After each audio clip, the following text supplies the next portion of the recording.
आपका नाम जानना चाहूँगी। मेरा नाम सुनील छेत्री है। मैं all Assam Gorkha student union का वाइस प्रेसिडेंट हूँ।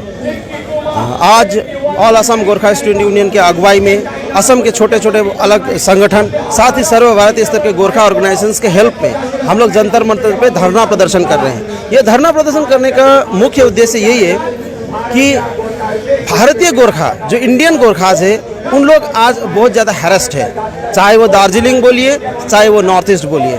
विशेष करके नॉर्थ ईस्ट में क्या होता है कि जब वर्ल्ड वार 2 का टाइम में बहुत सारा गोरखाज लोग नॉर्थ ईस्ट में बैठे थे, वहाँ पे बैठने वाले गोरखाज लोग टाइम टू टाइम क्या हो गया, वहाँ पे अलग अलग स्टेट डिवाइड हो गए। मेघालय, मणिपुर, मिजोरम अलग अलग स्टेट डिवाइड होते चला गया और वहाँ पे ट्राइबल स्टेट डिक्लेयर करते गया। तो गोरखा लोग का वहाँ पे सिक्योरिटी आज नहीं है, वहाँ पे उन लोग का अपना पॉलिटिकल राइट्स नहीं है, लैंड राइट्स नहीं है, बहुत कुछ हड़प लिया गया। और आपकी राइट्स की लड़ाई, राइट्स के लिए डेफिनेटली अधिकारी की लड़ाई है। हम लोग को अधिकार चाहिए।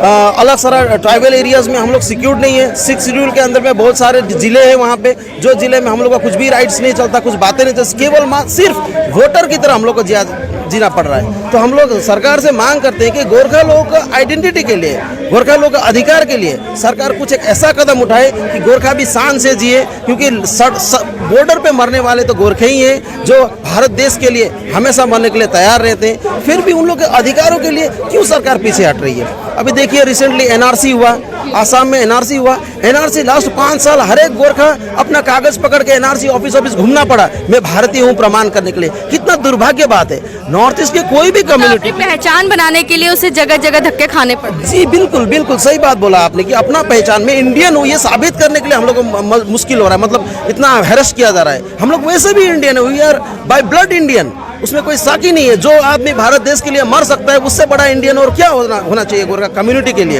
And warrior community, Gorkha is a warrior community. तो ऐसा कंडीशन में हम लोग सरकार से वही मांग करना चाहते हैं कि देखिए गोरखा लोग की सिक्योरिटी के लिए आप लोग एक स्टेट डिमांड हम लोग पहले से करके भारत में एक स्टेट हम लोग का गोरखालैंड होना चाहिए, हम लोग का पहले से ही मांग है। इसके अलावा भी भारत में कहीं भी अगर गोरखे बैठे हैं तो उन लोग का सुरक्षा के लिए सरकार अच्छा कदम उठाए, उन लोगों को सिक्योरिटी प्रदान करे। इसीलिए हम लोगों ने सरकार से मांग किया कि स्पेशली नॉर्थ ईस्ट के गोरखाओं को शेड्यूल ट्राइब डिक्लेयर कर दिया जाए।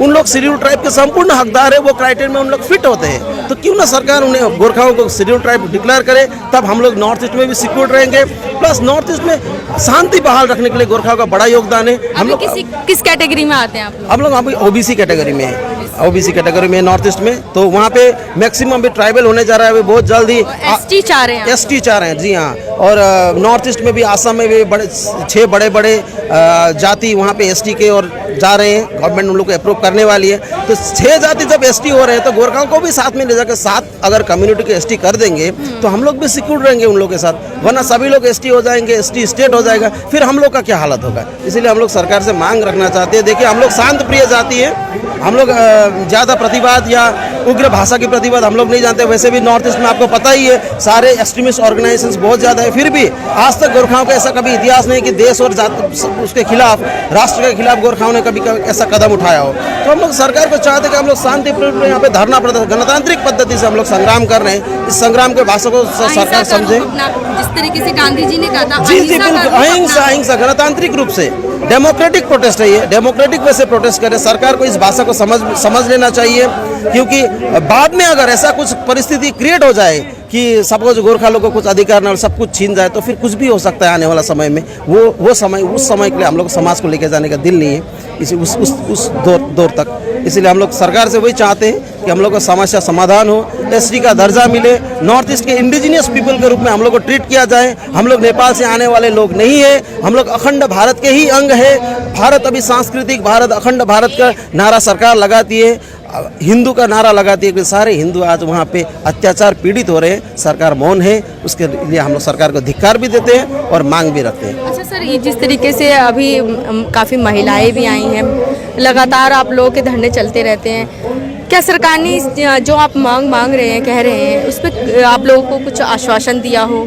जी नहीं, सरकार की ओर से आश्वासन तो बहुत सारे मिलते। देखिए चुनाव से पहले अभी तक आश्वासन ही है हम लोग पास, हाथ में कुछ भी नहीं है। तो हम लोग सरकार से मांगे कुछ लगातार धरने यहाँ पे चलते रहते हैं। जी हाँ, देखिए बहुत दुख की बात है कि नेशनल लेवल पे भी हम लोग का बहुत सारा धरना चल रहा है। अभी मणिपुर में एक बहुत बड़ा कानून आ रहा है जिसके पास 1951 का डॉक्यूमेंट्स होगा उसी को राइट्स मिलेगा, ऐसा बात हो रहा है। तो आप खुद सोचिए ये क्यों गोरखाओं पर लागू? क्या मणिपुरी लोग, वहाँ के ट्राइबल लोग के पास 1951 का कागजात है? नहीं है, बिल्कुल नहीं है किसी के पास भी। ट्राइबल लोग जो पिछड़े हुए गांव में रहते हैं, उन लोग 1951 का कागज कैसे संभाल के रख सकते हैं? तो केवल गोरखाओं पर ये कानून क्यों लागू हो रहा है? वहाँ पर क्यों लागू हो रहा है?